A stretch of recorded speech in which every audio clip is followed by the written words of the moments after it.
da verdade, porque tudo começou com o Rio 92. Tudo começou. De lá para cá, nós já tivemos várias COPs, muitas decisões foram tomadas, muitas decisões não foram executadas. Há muito tempo nós temos brigado para que se estabeleça na ONU uma governança capaz de exigir, sabe, a cobrança da execução das coisas que nós deliberamos nas questões ambientais, porque se não houver a aprovação dos Estados nacionais, a gente não consegue colocar nada em prática. O protocolo de Quioto, sabe, já não foi executado. O Acordo de Paris, muita gente não está cumprindo. Tem muita gente que ainda não apresentou suas LDCs.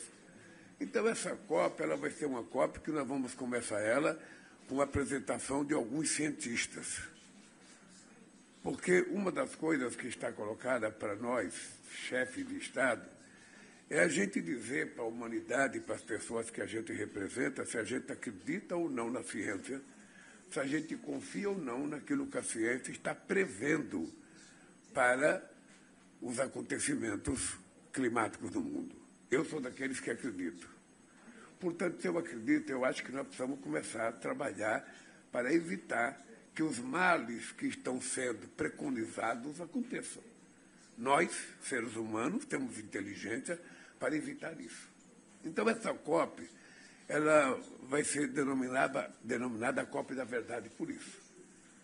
Eu espero, nós fizemos ela separada, bem acordada, primeiro uma reunião com o chefe de Estado, uma cúpula de chefe de Estado, depois, sabe, a cúpula dos negociadores, depois a cúpula da sociedade civil, onde todos vão participar, todos vão dar palpite, todos vão dar opinião, e nós não queremos que a COP continue sendo, sabe, uma feira de produtos ideológicos climáticos, em cada um vendo o que quer, compra o que quer, e ninguém é obrigado a fazer, a cumprir as coisas que acontecem. Nós queremos que ela seja muito séria e que as coisas que nós decidimos possam ser implementadas. As razões extraordinárias para ela ser no Brasil. Ou seja, além da Amazônia, nós temos outros 5 biomas essenciais para a preservação do meio ambiente. Nós temos o Cerrado, nós temos a Mata Atlântica, nós temos a Caatinga, nós temos o Pantanal e nós temos o Pampa. E o Brasil, a segunda coisa é que o Brasil sempre foi um ator decisivo nas negociações multilaterais. A terceira coisa é que o Brasil é um país líder na transição energética. Poucos países do mundo têm obtido o sucesso que o Brasil tem obtido na sua transição energética, um país que tem 87% da sua matriz de energia elétrica renovável. Além de ser um poderoso produtor de biocombustíveis, de etanol, sabe, estamos entrando na fase do hidrogênio verde, grande produtor de eólica e grande produtor de energia solar. Depois, nós temos uma enorme tradição de participação social para enfrentar a mudança do clima. No Brasil, nós temos uma organização, sabe, da sociedade civil muito grande. Eu ontem visitei algumas comunidades que, no meio, vocês estavam lá. Ou seja, ali é a fotografia real de como é que você pode cuidar. Ou seja, para você cuidar da Amazônia, você não tem que transformá-la num santuário da humanidade. Você precisa fazer com que as pessoas que lá vivem possam extrair da floresta aquilo que é o produto que vai lhe permitir cuidar da sua família, transformar a riqueza da nossa biodiversidade, sabe, em produtos que possam ser comercializados ao mundo. E eu visitei 4 comunidades e saí daqui muito satisfeito com o resultado, inclusive com as áreas de preservação, dando rentabilidade para que as pessoas possam viver e viver felizes, viver sem a agonia dos grandes centros urbanos. E aí a necessidade dos estados. Vocês viram ontem, em cada lugar que eu chegava, eu ligava para o ministro, tal coisa não está funcionando, tal coisa.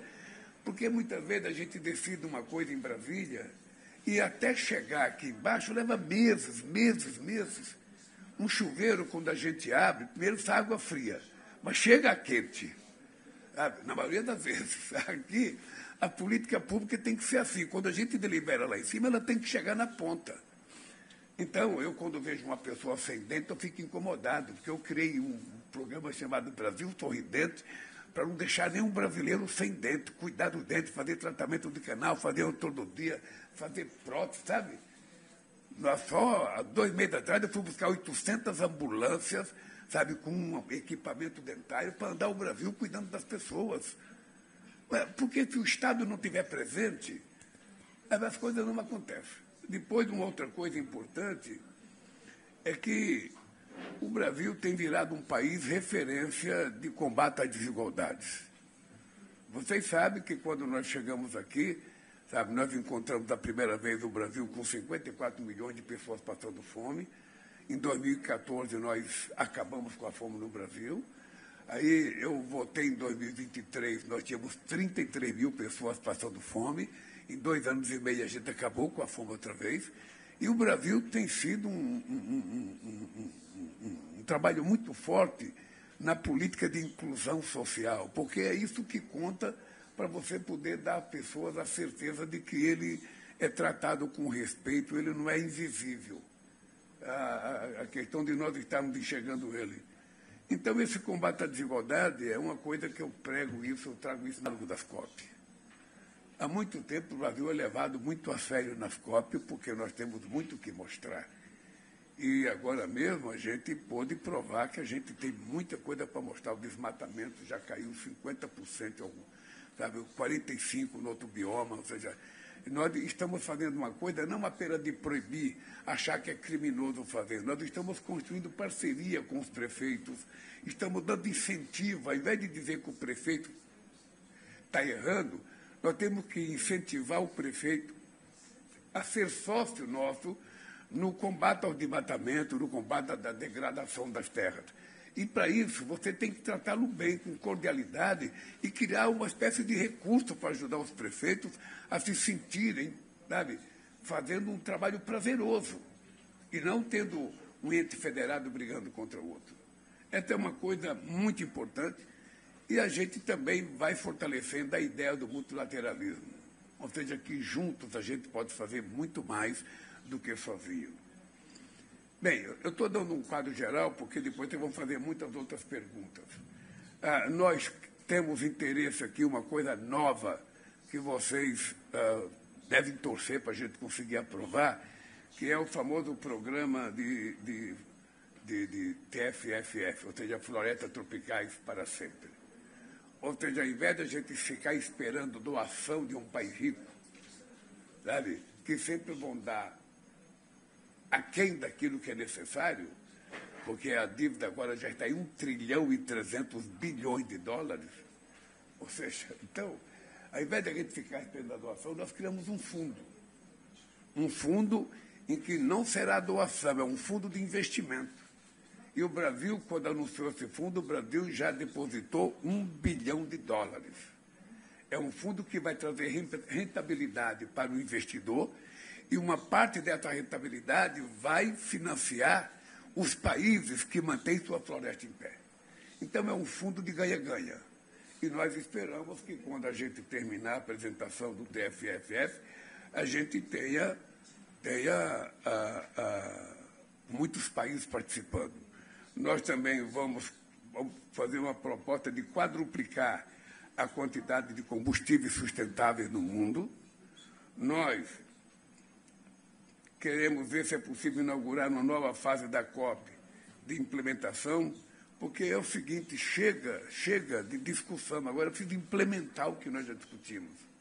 Nós temos que escolher algumas coisas certas para que a gente possa implementação.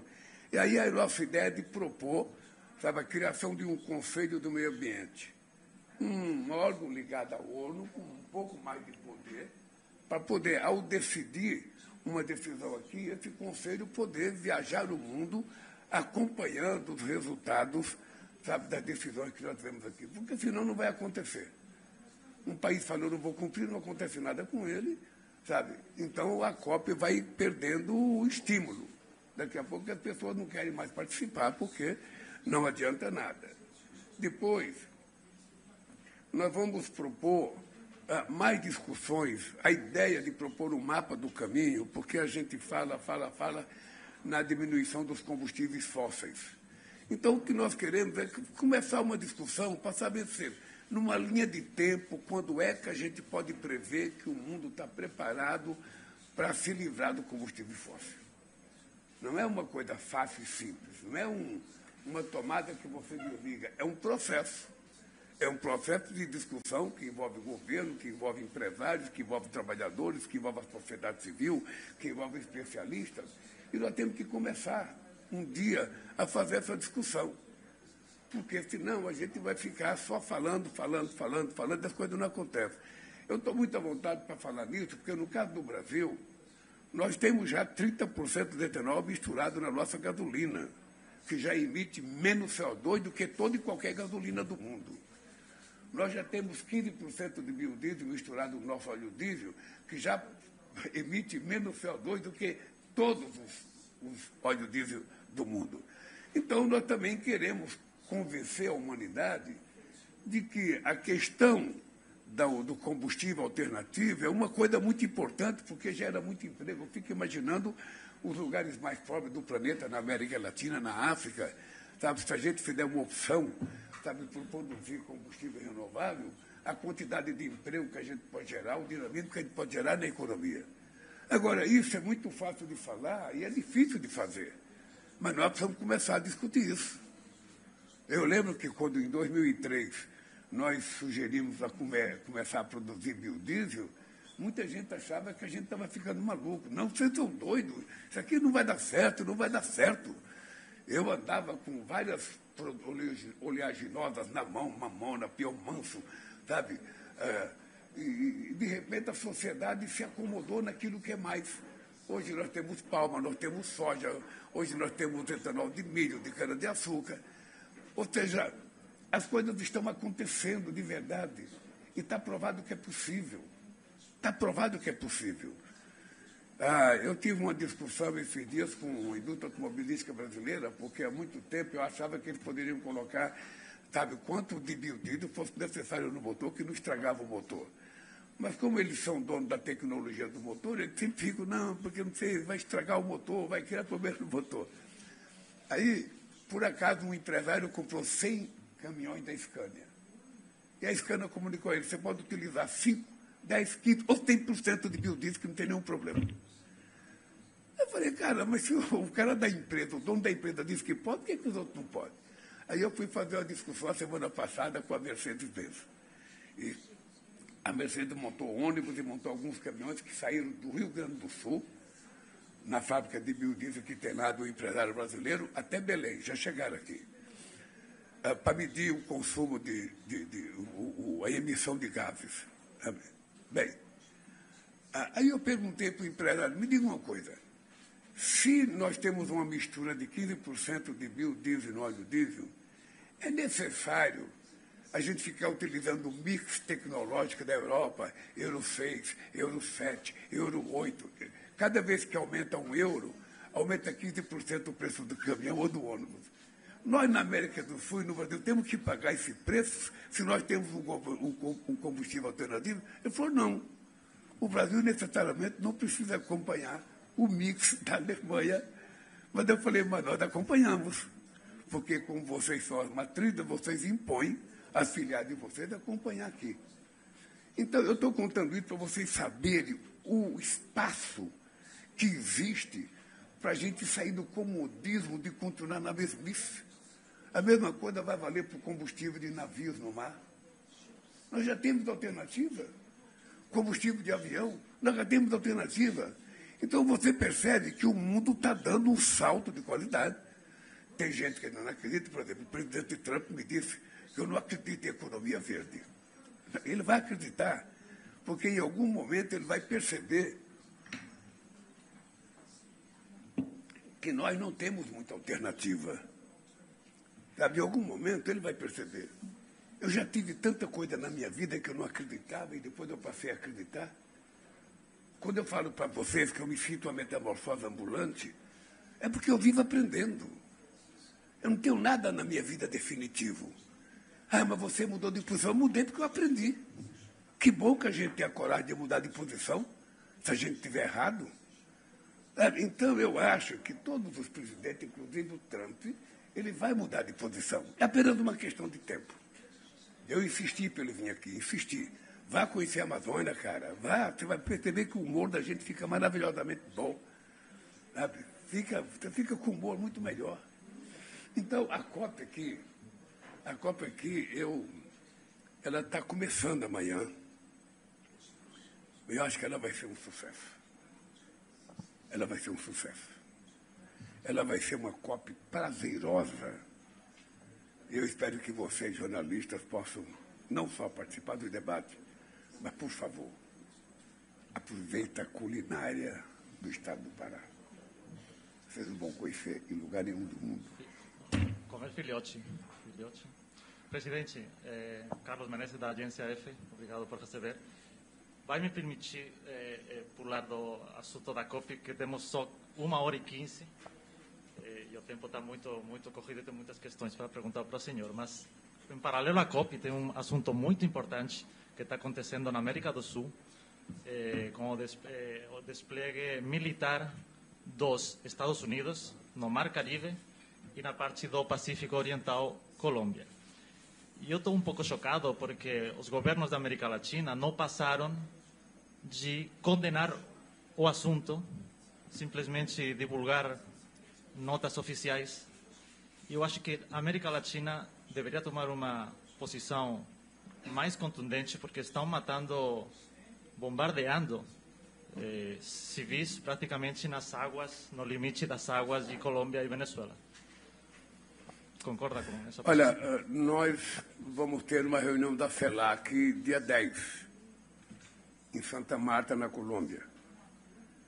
Eu até estou com muita dificuldade de comparecer, mas estou sendo convencido pela minha assessoria de que, como o Brasil é o país mais importante que faz parte da CELAC, se eu não for, vai ser uma situação desagradável que o país mais importante da CELAC não compareça na CELAC.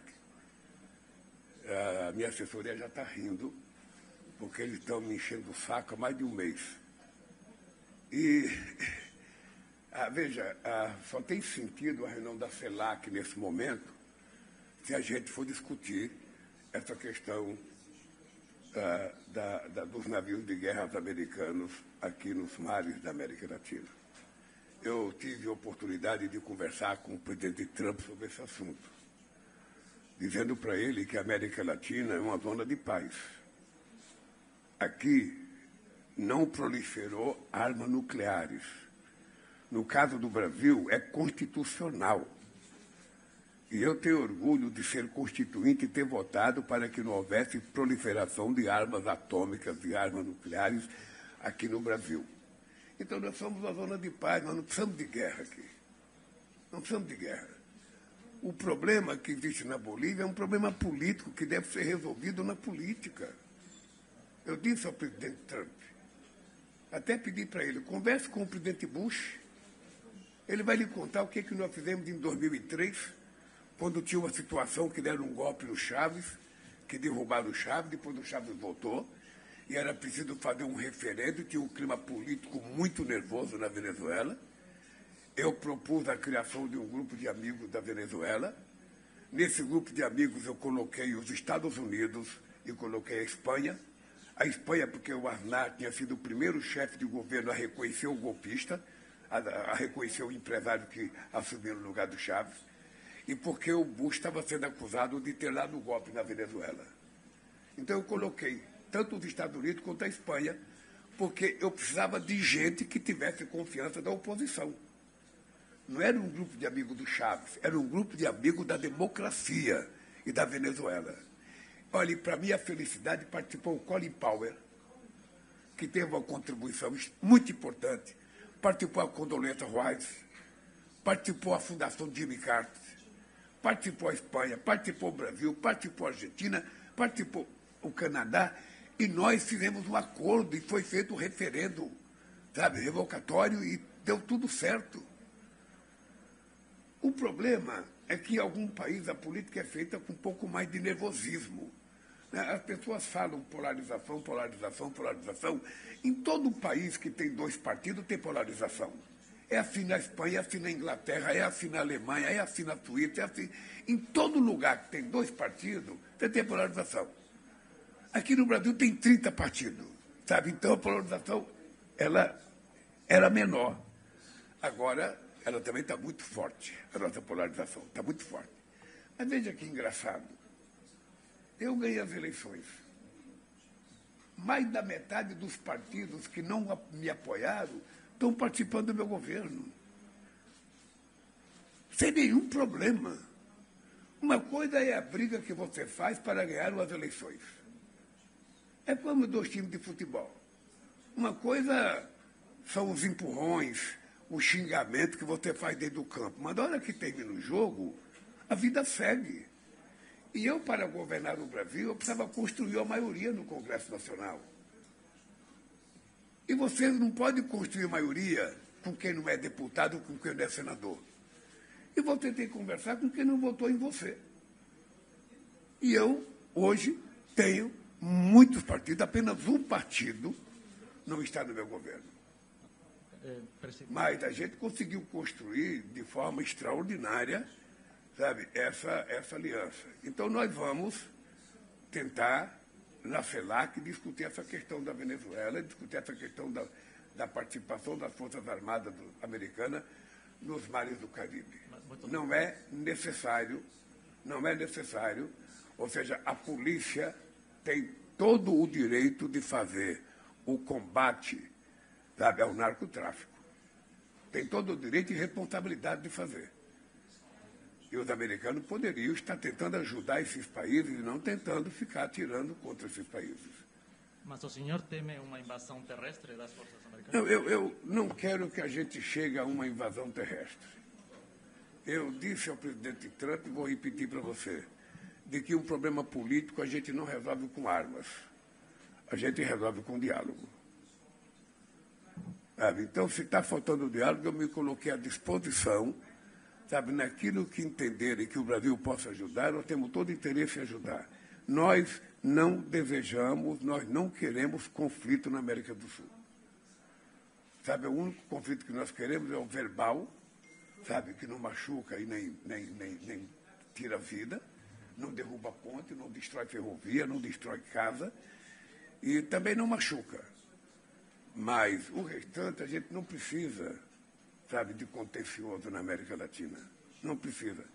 Eu conversei também com a minha amiga Cláudia, presidenta do México, sobre esse assunto, sabe? E talvez eu esteja, sabe, indo a Santa Marta para discutir esse assunto e, quem sabe, tomar uma posição, sabe, em defesa dos países da América Latina. Presidente, bom dia mais uma vez. Meu nome é Maurício, da Associated Press. Obrigado pelo seu tempo. Bom, aqui em Belém a gente tem visto, passeando pelas ruas, uma questão que tem a ver com o que a gente viu no Rio de Janeiro na semana passada, que é a presença do crime organizado, antirrepichações do Comando Vermelho em partes diferentes da cidade, e que no estado do Pará isso já é um problema também em outras regiões, né? Perto de Carajás já tem relatos desse tipo. E quando a gente discute sustentabilidade na Amazônia, obviamente para o povo também existe esse outro impacto, que é o impacto do crime organizado chegando para lidar com isso. Então, dentro desse espírito, queria perguntar para o senhor o que é possível fazer pelo povo da Amazônia para evitar o espraiamento desse crime organizado pela região, e se, por exemplo, agora no Rio de Janeiro, a ONU chega a dizer que seria importante ter uma investigação independente sobre o que aconteceu lá, se essa presença de organismos internacionais para lidar com a criminalidade no Rio, na Amazônia, onde seja, também é algo que o senhor aprova para esse nosso futuro nessa questão. Obrigado. Olha, eu não sei se a imprensa publicou, mas dia 9 de setembro deste ano, eu estive em Manaus, inaugurando o Centro de Cooperação Policial Internacional, CCPI.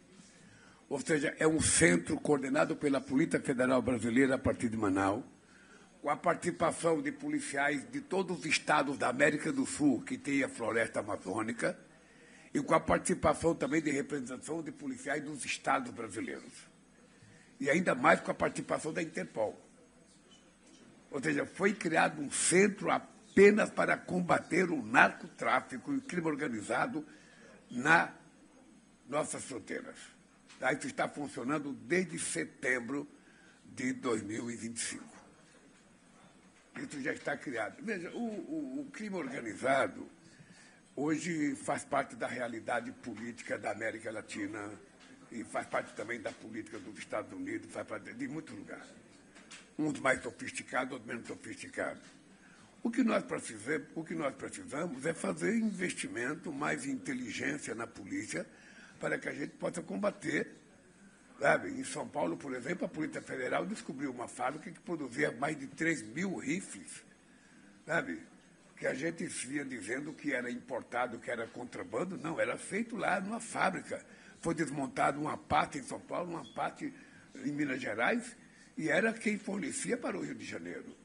Se você vê a quantidade de coisas que já aconteceu nesse pouco tempo que nós estamos no governo, do ponto de vista de ataque ao crime organizado, é muita coisa que nós já fizemos, muitas prisões, muitas coisas que nós já conseguimos destruir nesse país.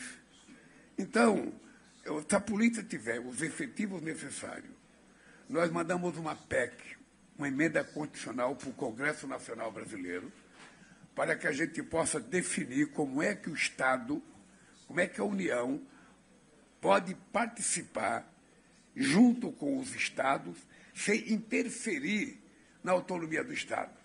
Porque tem sempre uma celeuma de que a União não pode se meter porque vai ferir a autonomia do Estado. Então, nós queremos saber como é que a União pode participar do combate ao crime organizado sem interferir na política dos Estados. Por isso, nós mandamos uma PEC para o Congresso Nacional, que possivelmente ela seja votada essa semana ainda. Tá? Quando essa PEC estiver aprovada, a gente vai ter mais facilidade. E, ao mesmo tempo, mandamos uma lei, esta semana agora, uma lei antifacção. É uma lei que aumenta a pena, que aumenta a punição, para a gente combater as facções organizadas que existem em São Paulo, no Rio de Janeiro e no Brasil. Existe em todos os estados hoje. Então, nós estamos trabalhando de forma muito forte para que a gente possa, sabe, tentar fazer com que a sociedade possa viver em paz e viver com muita tranquilidade.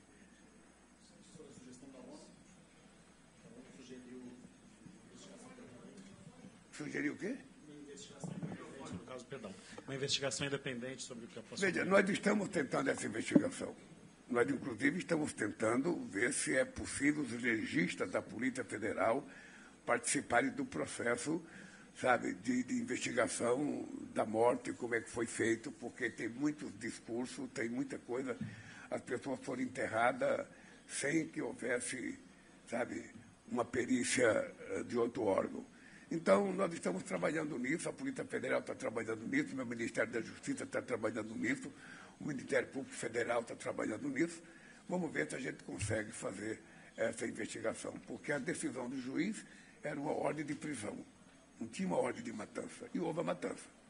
Sabe? Eu acho que é importante a gente verificar em que condições ela se deu, porque até agora nós temos uma versão contada pela polícia, contada pelo governo do Estado, e tem gente que quer saber se tudo aquilo aconteceu do jeito que eles falam, teve alguma coisa, sabe, mais delicada na operação. O dado concreto é que a operação, do ponto de vista da quantidade de mortes, as pessoas podem considerar um sucesso, mas do ponto de vista da ação do Estado, eu acho que ela foi desastrosa. Bom dia, Sr. Presidente. Miguel Méncio, da agência Lusa. Eu queria só perguntar se acha que a não vinda dos chefes de Estado da China, Estados Unidos e Índia, os três países que mais poluem no mundo, se isso não pode impactar negativamente as decisões na cúpula de líderes.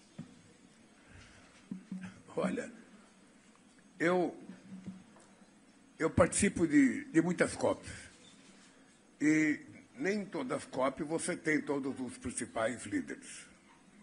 Eu, pessoalmente, convidei o Xi Jinping, ele vai mandar o vice-presidente, o primeiro-ministro dele está vindo aqui, tem até uma conversa, uma reunião bilateral comigo.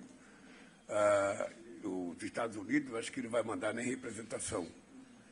Mas o restante do chefe de Estado, nós temos a participação, só para você ter ideia, nós temos 53 chefes de Estado, sabe, que vão participar. Chefe de Estado, nós temos 46 ministros que vão participar e nós temos por volta de 19 organismos internacionais, além de vários embaixadores que vêm representar o seu país. É uma representação forte, porque e essa é uma COP diferente das outras, porque nas outras, sabe, era todo mundo junto. Eu participei de abertura de algumas, não tinha quase chefe de Estado na abertura. Essa nós resolvemos fazer a cúpula, uma COP da cúpula, porque a gente quer dar um espaço privilegiado para que os líderes dos países discutam. Sabe? Então, o que vai decidir nessa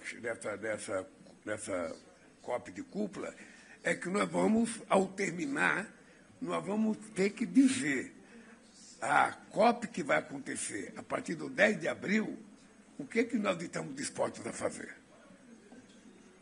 Nós poderemos estimular ou poderemos desestimular. A gente pode, sabe, dar ânimo às pessoas ou pode desanimar as pessoas. E eu acho que a cúpula que vai se reunir, nós temos que passar para a sociedade do mundo inteiro de que é verdade que a gente quer enfrentar a questão do clima com a responsabilidade e com a seriedade que ela merece. Tá? Agora, pode ficar certo que a maioria dos países estarão presentes e a China, sabe, estará presente com o seu, sabe, primeiro-ministro. E eu já participei de outras COPs com a China que não estava o Xi Jinping, e eu conheço as posições deles, eles já declararam a sua defesa, e os chineses estão dispostos, sabe, porque também são aqueles que melhor têm avançado na questão da alternativa, sabe, energética. Eles têm dado uma lição ao mundo de avanços tecnológicos, sabe, para combater a questão climática. Senhor presidente, muito bom dia. Eu sou o Wu Hao, da Agência de Notícias Xinhua. E no ano passado, o Brasil e a China anunciaram a construção conjunta da comunidade China-Brasil com um futuro compartilhado para um mundo mais justo e um planeta mais sustentável. E como o senhor presidente avalia o papel dos países do sul global representados pelo Brasil e a China na governança climática?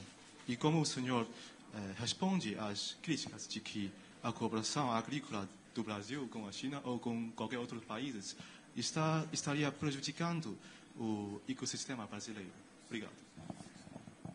Olha, o Brasil é um país que não tem e não quer contencioso com nenhum país do mundo. O Brasil tem na China hoje o seu mais importante parceiro comercial e ainda estamos muito aquém de atingir o potencial dos dois países. O Brasil tem uma boa relação com os Estados Unidos. O nosso fluxo de balança comercial foi 87 bilhões no ano passado, metade praticamente daquilo que o Brasil tem com a China. E o Brasil tem crescido a sua relação com a China. Tem crescido não apenas na exportação de commodities, de soja, de milho, de ferro. Nós queremos crescer com a China na construção de empresas chinesas com seus avanços tecnológicos no Brasil. Daí porque a Biadil já se instalou na Bahia e vai começar a produzir autopeça lá já a partir do ano que vem, 2027. Nós queremos outras empresas chinesas trabalhando no Brasil e nós queremos fortalecer muito a nossa relação com a China. A China é um parceiro confiável, tem sido de muita lealdade na relação com o Brasil, sabe? E, obviamente, que nem a China nem o Brasil, a gente não se opõe que um país qualquer possa taxar os nossos produtos. Na medida que um país tem que defender a sua indústria e tem que defender o seu emprego, é normal que ele tente fazer com que haja uma taxação para criar dificuldade para o produto estrangeiro entrar no Brasil. A taxação feita com relação ao Brasil não foi com base em dados verídicos, foi com base em dados irreais. Eu tive a oportunidade de entregar ao presidente Trump o material por escrito, mostrando o equívoco que tinha acontecido. E, obviamente, que tem crescido a nossa relação com a China. E vai crescer a nossa relação, sabe, na questão espacial, vai crescer a nossa relação na questão tecnológica, na questão digital. Sabe? Nós queremos tirar proveito de todos os países que querem fazer investimento no Brasil. O que nós oferecemos é, sabe, seguridade política, seguridade social, estabilidade jurídica, para que as pessoas façam os investimentos no Brasil que quiserem. E pode ficar certo que a parceria entre Brasil e China vai continuar crescendo. Eu agora fui participar, é a primeira vez que um presidente latino-americano é convidado para ir na ASEAN. Eu fui na ASEAN fazer uma reunião com os 10 países, agora 11, porque entrou o Timor-Leste. Timor-Leste entrou na ASEAN. E o Brasil, nós já, em 2 anos e meio, já aumentamos quase 500 mercados para os produtos brasileiros. Então, se um país vai criar dificuldade para vender o produto brasileiro, eu vou procurar outro país para comprar. Eu não vou ficar chorando. Eu não vou ficar lamentando. Eu vou tentar procurar um outro país para comprar. É assim que é a lógica comercial. Como eu sou defensor do multilateralismo, acho que quanto mais mercado a gente abrir, quanto mais países a gente tiver contato, e quanto mais a gente puder diversificar o que a gente vende, o que a gente compra, melhor para o comércio brasileiro. Por isso, eu lhe digo que é muito boa a relação Brasil-China e a tendência é melhorar.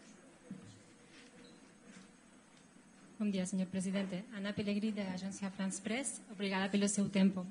Você se reuniu há pouco, como estava falando, com o presidente Trump na Kuala Lumpur e você se mostrou muito optimista que o tarifaço ia poder talvez ser levantado nos próximos dias ou achar uma solução. Ainda hoje acha que a solução está muito perto e qual vai ser esse calendário de reuniões que a gente está aguardando e se você iria pronto para os Estados Unidos, o Trump poderia vir para o Brasil. Obrigada. Olha,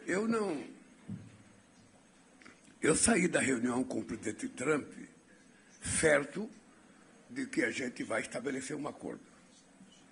Ao terminar a reunião com o presidente Trump, eu disse para ele que era muito importante que os nossos negociadores começassem a conversar logo. Eu sugeri que fosse na mesma noite. Não foi na mesma noite, mas foi no outro dia de manhã, às 8 horas. Tá? Houve uma primeira reunião. E agora o meu ministro das Relações Exteriores, o meu vice-presidente da República e o meu ministro da Fazenda estão preparados para marcar uma nova reunião, se for o caso, ir a Washington para negociar. E eu disse ao presidente Trump com todas as letras e entreguei por escrito. Sabe? Para não ficar aquele dito que as palavras voam. Eu dei por escrito. Nós queremos que ele abra mão das punições aos nossos ministros da Suprema Corte e nós queremos que as taxas sejam zeradas para a gente começar a discutir do zero. Aí sim você vai começar a negociação. Disse para ele que eu reconheço que um país pode taxar o outro. Eu estou cansado de assinar coisa taxando outros países. Mas no limite da compreensão e no limite estabelecido pela OMC. Por exemplo, o limite máximo da OMC para você cobrar imposto de um país é 35%. Ele chegou a colocar 50%, com base numa inverdade.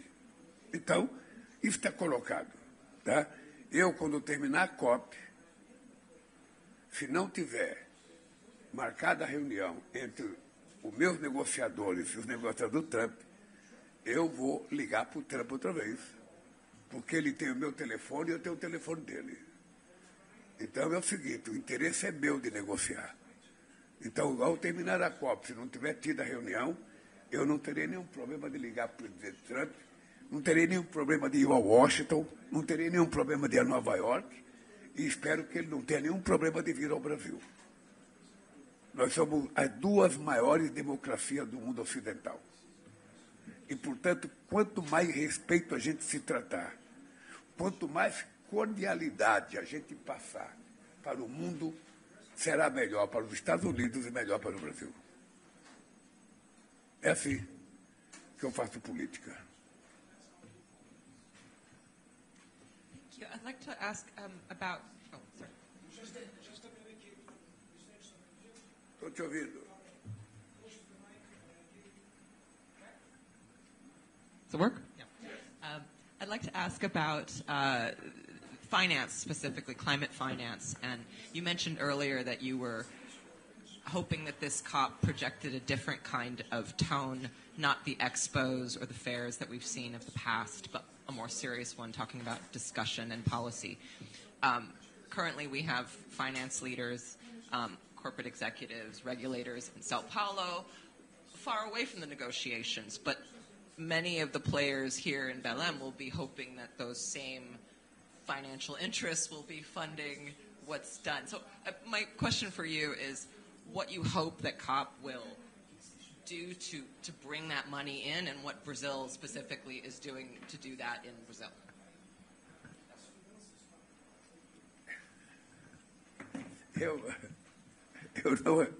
Eu não acredito que a solução financeira para a COP venha de banqueiro. Não acredito. Por isso é que nós estamos propondo. Uma coisa que nós temos que ter claro é o seguinte: nós estamos querendo sair da era da doação. A doação é muito importante, mas ela é sempre muito aquém daquilo que as pessoas precisam. Muito aquém. Veja, eu participei da COP 15 em 2009 em Copenhague. Naquela COP, o mundo rico prometeu 100 bilhões por ano para ajudar os países que têm floresta em pé. Até hoje não saiu esse dinheiro.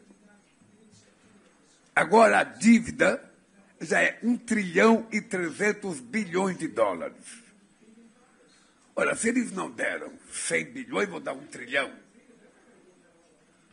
Então, qual é a grande novidade dessa COP?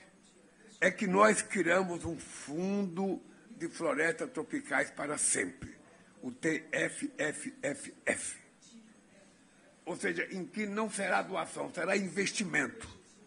Um fundo de pensão pode investir, um empresário pode investir, um governo pode investir, sabe? E esse dinheiro vai ter uma rentabilidade para ele e uma rentabilidade para ajudar a financiar o país que tem floresta em pé. Não vai ser doação. E esse fundo será administrado possivelmente pelo Banco Mundial e por outros bancos.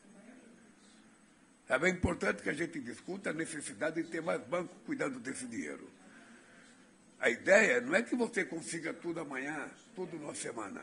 A ideia é que você está lançando um programa novo em que as pessoas podem ganhar dinheiro honestamente, investindo honestamente e ganhando apenas o necessário para que uma parte daquele ganho fique para o pagamento da manutenção da floresta em pé.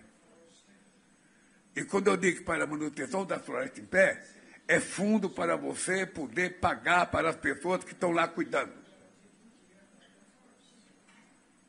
Você tem que levar energia para esse povo, você tem que levar, sabe, escola, você tem que levar posto de saúde, você tem que levar transporte, você tem que... Sabe, se você quiser que as pessoas fiquem cuidando da floresta, e você tem, aqui no Pará, vocês vão poder visitar um centro de bioeconomia. Acho que vai ser o primeiro do mundo. E essa pode ser uma nova indústria mundial que surge a partir da COP30. Ou seja, você explorar a mega diversidade que tem a Amazônia, a nossa riqueza, para saber do que você pode produzir com a grandiosidade da nossa floresta. E aí você pode ter uma bioeconomia muito forte, Sabe? Você vai ver, se você andar, você vai ver muita gente produzindo remédio de muitas plantas, de muita coisa para beleza, muita coisa para saúde, sabe? É uma riqueza que a indústria fármaco pode crescer muito se a gente levar a sério isso. Então, nós temos que levar a sério. A gente não precisa mais destruir para a gente crescer. A gente pode manter gerando emprego. Ao invés do cara cortar uma árvore para ele poder vender e ganhar o dinheiro, ele vai cuidar daquela árvore em pé e, por conta disso, ele vai receber, sabe, um dinheiro para sobreviver. E ainda vai poder extrair daquela árvore coisas que pode produzir, sabe, artesanato, pode produzir remédio, pode produzir produto fármaco, pode produzir instituto de beleza, sabe, qualquer coisa. É esse novo mundo que a gente quer criar. É esse novo mundo que a gente quer criar. E é por isso que eu não quero mais falar a palavra doação. Vou dar 50 milhões de dólares. É bom dar 50 milhões de dólares, mas não é nada. Vou dar 30 milhões de dólares. Tá, tudo bem, eu agradeço, mas não é nada. Porque é preciso bilhões para que a gente possa resolver o nosso problema. E não é resolver o problema do Estado, é resolver o problema do povo que está lá. Ontem eu fui visitar, esse dia, 4 comunidades. Todas as pessoas são pobres. Mas eu tenho certeza que elas são mais felizes do que nós. Tenho certeza. Você vê na cara deles, eles não têm 10% dos problemas que a gente tem. Eles vivem mais tranquilo. É como se fosse uma vida que acompanha a natureza no tempo da natureza. Sabe? As coisas não acontecem quando a gente quer que aconteça. Acontece porque a natureza está permitindo que aconteça a tranquilidade das pessoas. Sabe? Não esse mundo nervoso que a gente vive nos grandes centros urbanos, todo mundo meio doido. Então, eu te confesso que eu estou convencido que esse fundo de florestas tropicais para sempre vai ser uma coisa extremamente importante.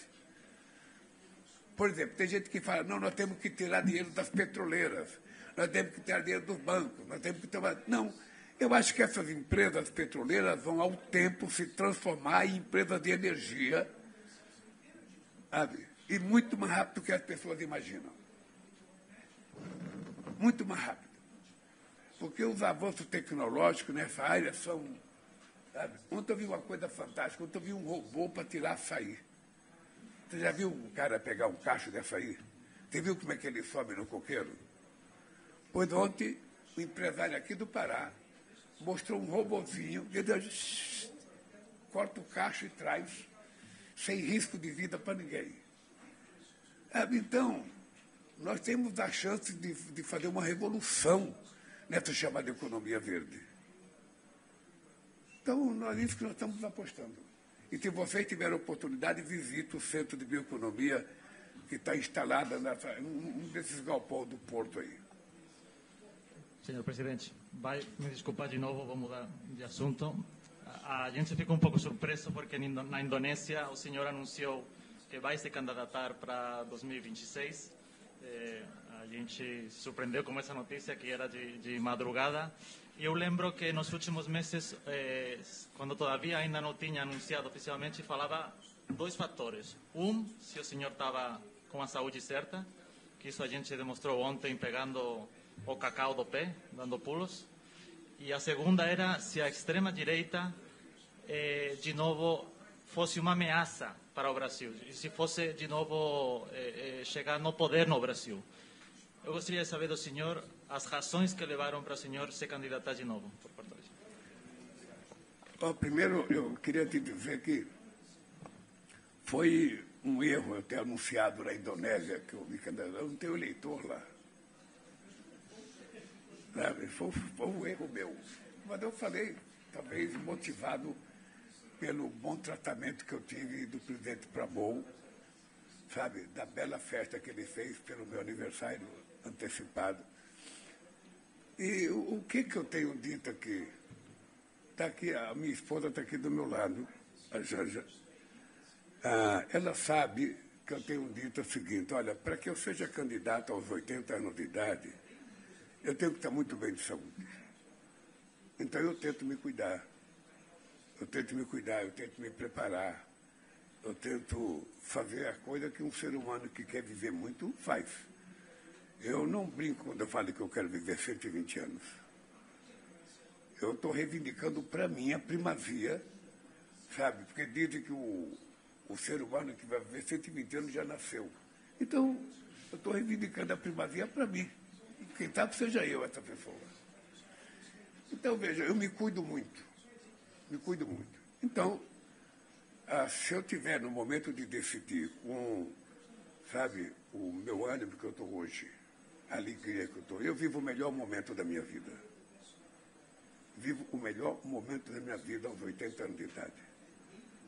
Estou bem de saúde, estou apaixonado pela minha mulher, sabe? Ela me trata como jamais eu fui tratado. Estou bem no governo, estou bem com meus ministros, estou bem com as coisas que acontecem no Brasil. Sabe, eu sei da dificuldade, sabe? Mas eu, se depender de mim, nunca mais alguém de extrema-direita, negacionista, vai governar esse país. O meu esforço todo é para que a democracia vença. E nós temos que fazer o povo compreender a diferença da democracia para o autoritarismo. Sabe? De um presidente que tem compromisso com o povo, com o negacionista. Então, sabe, eu sou um ser humano tocado à emoção. Aquela história que o Trump brincou de química, eu não sei se ele já tinha ouvido falar, mas a vida inteira eu digo para todo mundo que a minha relação com o ser humano é química. Eu não acredito nesses contatos por celular, não acredito em contato por saber e-mail, não acredito essa coisa. Se você não olhar a cara da pessoa, não tocar na pessoa, você não está tendo contato com a pessoa. A nossa relação é química. Sabe? Tem que haver o olhar no olho das pessoas. Sabe? Você tem que ver e você não vê a distância. Então, eu digo isso há muitas décadas. Sabe? Cada vez eu acredito mais nisso. Então, quando o Trump falou aquele, foi só 29 segundos, mas deu uma química, comigo é assim. Eu gosto das pessoas por olhar as pessoas. Sabe? Eu não preciso a pessoa fazer muita coisa. Se eu olhar na pessoa, eu sei se a pessoa é boa ou não. E mesmo que a pessoa não seja tão boa para mim, eu tenho que tentar extrair da minha relação com aquela pessoa aquilo que é proveitoso para a coisa boa que a gente quer fazer. Se tem uma coisa ruim, eu não quero fazer. Então, eu não vejo por que eu não me dar bem com o Trump. Eu disse para ele, a relação de dois chefes de Estado não é ideológica. Eu não concordo com o que você pensa, você não concorda com o que eu penso, ótimo. Agora, você foi eleito presidente dos Estados Unidos e eu fui eleito presidente do Brasil. Então, é com você que eu tenho que conversar. E é comigo que você tem que conversar. Conversar sobre o quê? Conversar sobre o interesse dos dois Estados. Sobre o interesse do povo americano e do povo brasileiro. É assim que funciona a relação de chefe de Estado. Não é porque eu gosto de fulano, eu gosto de Beltrano. A minha relação não é pessoal. Minha relação é de chefe de Estado. E isso eu faço questão, sabe, de preservar, porque é assim que a gente vive bem. E eu confesso para vocês uma coisa, eu não tenho contencioso na minha vida pessoal. Se tiver alguém que não gosta de mim, é porque não quer gostar de mim. Mas eu nunca faço nada para as pessoas não gostarem de mim. Porque eu acho bom ser bom. Eu acho bom tratar as pessoas bem. Eu acho bom ser respeitoso com as pessoas. Sabe? É assim que eu fui educado. É assim que eu vou viver meus 120 anos. Presidente, voltando para um outro tema também importante aqui da Amazônia, que é a exploração possível exploração de petróleo na margem equatorial, né? Tem muito debate sobre isso, muita gente não esperava nem que houvesse um anúncio de exploração inicial ali antes da COP, né? O senhor conhece muitas das críticas, mas muitos dos leitores vão só começar a entender um pouco desse tema a partir das discussões da COP, né? Vão ouvir ambientalistas, vão ouvir membros do governo. Queria que o senhor comentasse um pouco sobre quais são as perspectivas de exploração nessa região e como é que o senhor responde às críticas que apontam que explorar combustíveis fósseis em qualquer situação seria um prejuízo para o meio ambiente. Se eu fosse um líder falso e mentiroso, eu esperaria passar a COP para anunciar. Mas se eu fizesse isso, eu estaria sendo pequeno diante da importância do que significa você fazer um teste na margem equatorial. Porque nós temos autorização para fazer o teste. Se a gente encontrar o petróleo que se pensa que tem, vai ter que começar tudo outra vez para dar licença. E pode ficar certo de uma coisa. Quando eu não existe mais, o povo brasileiro existe. E nós iremos fazer, se tiver que explorar, da forma mais cuidadosa que alguém pode fazer.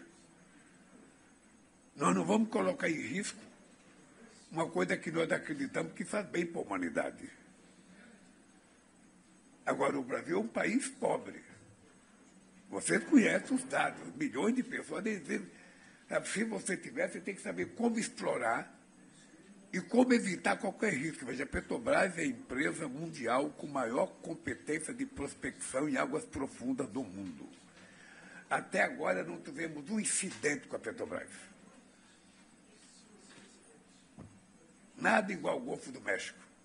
Nunca tivemos. E se tiver, não vai acontecer, porque os cuidados já foram tomados. Não haverá improvisação. Tá? Pode ficar certo, não haverá improvisação. Não é porque a gente precisa que a gente vai fazer as coisas mal feitas, porque o prejuízo será muito pior.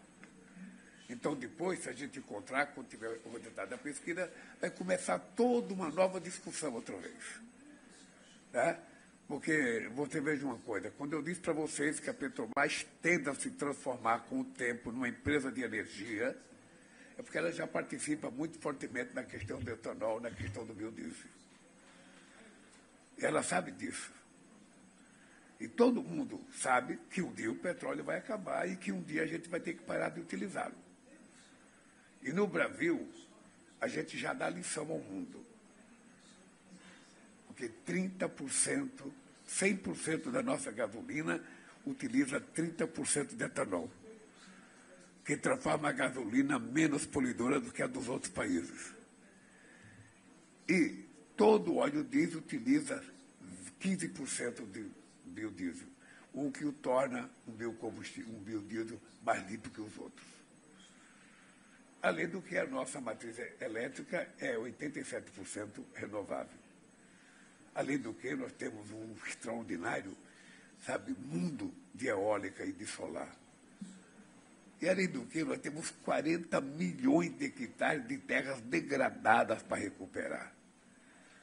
Vai ter muito investimento para plantar oleaginosa, para que a gente possa fazer mais biodiesel, gerar mais emprego e gerar mais independência energética para o Brasil. É isso. Eu queria reforçar aqui a pergunta, mas não acha que é um pouco incoerente com a sua ambição de ser líder ambiental? Primeiro, eu não quero ser líder ambiental, eu nunca reivindiquei. Eu quero fazer as coisas que os especialistas e meu governo e minha consciência diz que tem que fazer. Eu seria incoerente se eu, num ato de responsabilidade, dissesse, bom, nós não vamos utilizar mais petróleo. Aí eu seria um ato de incoerência e irresponsabilidade, porque nós não sobreviveríamos sem isso. E nem o mundo consegue sobreviver sem isso. E poucos países estão mais próximos de nós de viver sem isso. Tá? Do jeito que nós estamos agindo, nós poderemos ser primeiro do que qualquer país do mundo a poder abrir mão disso. Mas é por isso que eu digo que é uma questão de responsabilidade. Nós temos gente que acha que a gente não deve explorar petróleo em lugar nenhum. Está cheio de gente que fala isso.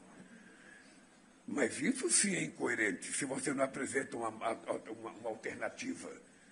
Eu acabo o petróleo e vou utilizar o quê? Nós temos que ter responsabilidade. Então, como chefe de Estado, eu tenho que ter responsabilidade. E eu vou repetir o que eu disse para ele. Pode ficar certo que nós temos a empresa mais séria na área de petróleo, mais séria, uma empresa comprometida com a transição energética, comprometida, e parte dos recursos da Petrobras é gasto para que a gente faça investimento em energias renováveis. E eu sonho em um dia transformar a Petrobras numa empresa de energia, não numa empresa de petróleo. E na margem equatorial levou muito tempo, eu não sei se você tem as informações corretas, mas se a gente não faz a pesquisa, a gente vai demorar mais uns 3 anos para fazer a pesquisa. Então, também tem a oportunidade, sabe, tecnológica de você fazer as coisas. Não tem muita sonda no mundo à disposição. Sabe? Então, nós fizemos proveito de um tempo, sabe? E vamos lá, deixa eu testar para ver o que tem, sabe? E depois nós vamos saber como é que a gente vai fazer para explorar aquilo. Com o cuidado que nós temos que ter com a nossa Amazônia.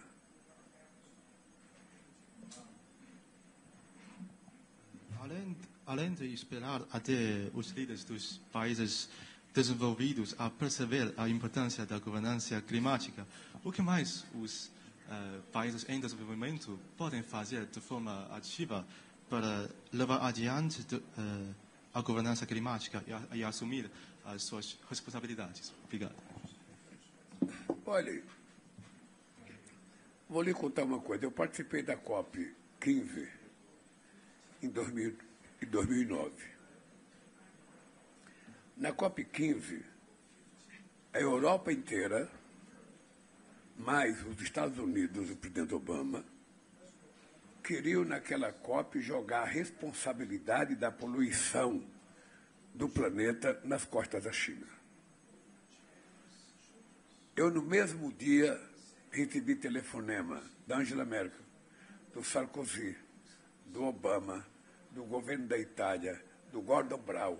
Todo mundo me ligou, que era tentando me convencer que nós deveríamos jogar, sabe, a responsabilidade da poluição do mundo nas costas da China. Eu lembro que o Sarkozy chegou em Copenhague com 50 jornalistas para uma entrevista coletiva comigo, achando que eu ia condenar a China. E o que eu disse naquela reunião? É verdade que a China polui muito. Mas é verdade que os países industrializados poluem há 200 anos. Então, existe uma dívida.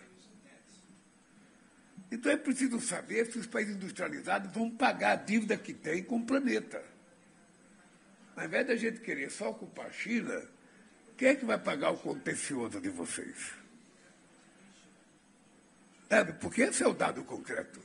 Você não pode pegar um país que não polui nada, porque não tem nada, o povo quase que não tem o que comer, e querer que ele tenha a mesma responsabilidade de um país como os Estados Unidos. Um país como a Alemanha, altamente industrializado, não. Você tem que, sabe, tem que levar em conta os compromissos, as dívidas, para que a gente seja justo. Sabe? Então, depois disso, a China avançou muito. A China hoje é um país que avançou muito, sabe, na questão climática. Sabe, a China vai vir com muita moral para essa COP, porque ela tem coisas. Os avanços da China na questão do motor elétrico é uma coisa quase que, sabe, a gente não pensava há 5 anos atrás que ia ter essa evolução toda. Então, eu acho que hoje não tem mais sentido a gente ficar tentando saber quem polui mais ou quem polui menos. Hoje o que está colocado para nós é o seguinte: vamos cuidar ou não vamos? E aí a minha preocupação de criar um instrumento político capaz de fazer valer a aprovação das coisas que nós aprovarmos aí. Sabe? Então, eu não sei como é que faz, mas a nossa proposta é criar um conselho, sabe, ambiental, ligado à ONU, tem que ser sempre ligado à ONU, para que a gente possa dizer, ao tomar a decisão, os países que não cumprirem, aí sim você pode pensar que penalidade você vai criar para cada país.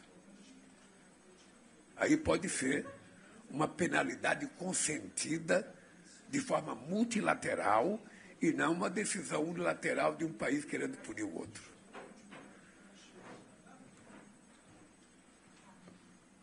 A COP29 acabou com os países em desenvolvimento bem chateados por conta do financiamento e a sociedade civil também, né? E eles estão ainda expressando mais uma vez esse temor que a COP30 também acabe com a mesma frustração. Então, como o Brasil vai fazer para que essa COP tenha avanços concretos se não tem metas concretas, né? E se você poderia explicar um pouquinho mais o que falou ao princípio sobre os combustíveis fósseis, que iba talvez falar nessa COP de uma data para uma saída, se eu entendi bem? De uma data? Sim. Não, eu não acho que a gente tenha condições de sair daqui com uma data. Por isso é que nós estamos propondo, sabe, você discutir, sabe, um caminho a ser perseguido. Ou seja, que passos a gente tem que dar em cada momento para que a gente faça com que as coisas aconteçam. É isso que você tem que tomar cuidado.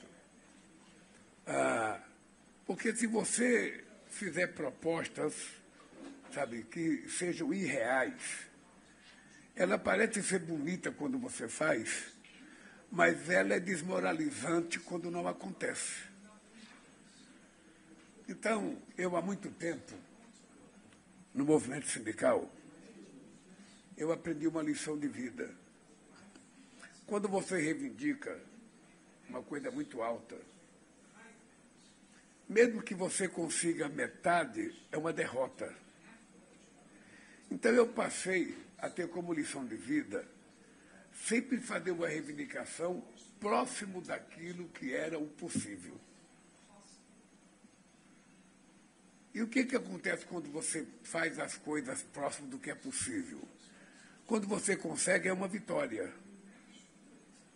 Então, esse caminho que a gente está procurando, ele não pode ser um caminho apressado, porque daqui a pouco ninguém cumpre, daqui a pouco ninguém acredita mais em ninguém.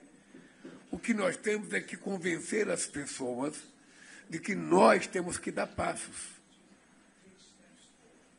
Se a gente pudesse lembrar uma metáfora que todo mundo usa, que uma longa caminhada começa com o primeiro passo, sabe? A coisa mais inovadora que eu vi nessa coisa é de que a muralha da China começou com a primeira pedra. Então, se a gente tiver essa dimensão de que é uma etapa difícil, sabe, aos cuidados do planeta, e a gente for fazendo as coisas na medida que os países possam ir fazendo, a gente pode chegar lá. Pode chegar lá. Eu acho que nós temos condições. Eu acho. Também porque está havendo uma consciência maior da humanidade sobre essa negócio do clima. As pessoas estão percebendo que está chovendo mais onde não chovia, que está fazendo mais seca onde chovia muito. Sabe? As pessoas estão percebendo que as coisas estão acontecendo. Então, como nós temos inteligência para cuidar disso, a gente pode evitar. Eu sinceramente, eu vou dizer para vocês, antes de começar, a COP começa amanhã, mas eu quero dizer para vocês, a COP vai ser a melhor COP que já foi feita no mundo. Ela vai tomar boas decisões. Boas decisões. E eu quero que tome, sabe, decisões que possam ser executadas. Ninguém precisa fazer promessa, sabe? Ninguém precisa fazer só discurso, não. Vamos fazer aquilo que pode ser feito. Eu não posso fazer 10, não, mas eu posso fazer 5. Então faça 5 que já está bom. O que não dá é para não fazer nada. Esse é o espírito da COP. Sabe? Então, é isso. Agradeço. Presidente, conseguimos, para quem não acreditava, 1h e 14 minutos. As duas rodadas. Eu agradeço a vocês. Se o senhor... uma das considerações finais. Mas pode ficar certo de uma coisa. Se vocês puderem, não tem quem foi comigo ontem, sabe? Se vocês puderem conhecer um pouco além da cidade de Belém, fazer uma viagem de barco para ver uma comunidade, seria bom. Porque o Brasil Nós temos 14% do nosso território demarcado como terra indígena. Num país que tem 8,5 milhões de quilômetros quadrados. Nós temos outros milhões de hectares que são reservas extrativistas. Reservas intocáveis. Sabe? E nós vamos fazer tudo que for. Nós temos que cuidar do Pantanal. Sabe que o gado já tomou conta, sabe? Tem muitas fazendas, muitas das coisas que acontecem no Pantanal é em propriedade privada. Nós temos que cuidar do Pampa, nós temos que cuidar da Caatinga, nós temos que cuidar da floresta atlântica, da Mata Atlântica, que quase foi dizimada. Sabe? E tudo isso, quem vai cuidar não é a polícia. Quem vai cuidar disso é o povo que mora próximo ali. Sabe? Nós temos que dar ao pessoal que mora lá as condições de ele sobreviver cuidando daquilo. Eu ontem voltei da minha viagem maravilhado. Maravilhado com a capacidade daquele povo cuidar das coisas, de prospectar conhecimento e tentar produzir aquele conhecimento num produto qualquer. Sabe? Eu sinceramente, encontrei um homem que desde os 7 anos ele ele faz um rasgo na seringa para tirar o látex. Desde os 7 anos de idade, ele está com 77 anos hoje. Conheci uma pessoa que me conheceu em 83 em São Bernardo do Campo, na fundação da CUT. E ele estava aí morando, sabe, numa comunidade. Feliz da vida. Feliz da vida. Então, se o governo fizer as coisas corretas, sabe, a questão da saúde, eu acho que é uma coisa primordial para a pessoa ficar no lugar. A questão da educação. Sabe, nós temos que esse é o papel do Estado. Esse é para tirar a bunda de uma cadeira e viajar o Estado, viajar o país, para a gente ver como é que as coisas acontecem lá. Se vocês puderem, dediquem um dia de vocês para sair de Belém, para tentar visitar uma comunidade. Eu, sinceramente, queria que o Trump viesse aqui. Eu queria que ele viesse para ele ver o que é floresta. Se ele comeu a maniçoba, ele nunca mais vai ter mau humor. Nunca mais. Já comeu maniçoba?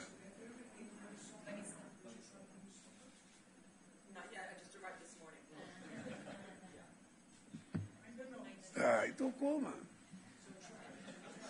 Coma. Sabe, coma um filhote. Coma um filé de pirarucu. É uma culinária muito bonita, gente. Aproveitem. E boa sorte. Pessoal, queria agradecer a presença de todos. Muito obrigado. Agência Reuters, AP, Lusa, Xinhua e AFP. Obrigado.